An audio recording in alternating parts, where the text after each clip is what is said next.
រឿងរំដួលលើស្នេហ៍ឆាបឈួលឆែបពេញអរា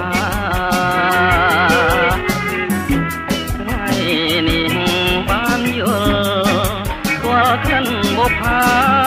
ដែលមាននាមថាចំបាក៏ថ្មីសូរិយាទុនទៀបហៀបអស្ដងពុតទោសាញរលត់សកំលេងរៃប្រឹងជួយដងហើយស្រែកហៅឈ្មោះស្រីសូមអូនប្រណីមកចំឡងផងបងស្កាត់រកស្រីដោយក្តីរលឹកក្នុងចិនហើយទឹកបើគ្មានទ្រូឆ្លងចំបា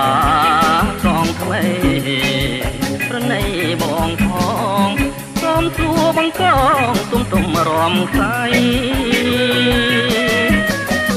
បាបកាបាំងមេស្អែកកងរលាយ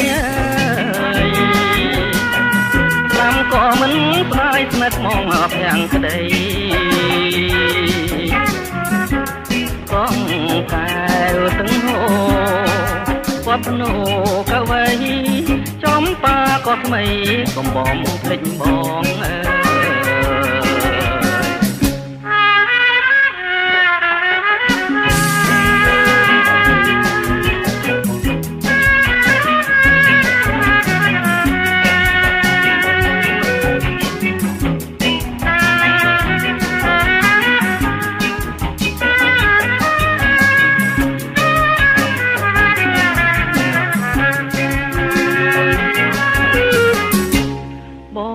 ស្កាត់រកស្រីដោយក្តីរលឹកក្នុងចិនហើយទឹកបើគ្មានទូឆ្លងចំបាកងថ្មីប្រណីបងផងសូមសួរបង្កងទុំរំខ្សែបាបកាបាំងមេស្អែកកងរលាយតាមក៏មិនផ្ដាយស្នេហ៍មកភាំងក្តីកងកែវទាំងហូគាត់ភ្នោកវីចំបាក៏ថ្មីកំបំភ្លេងបង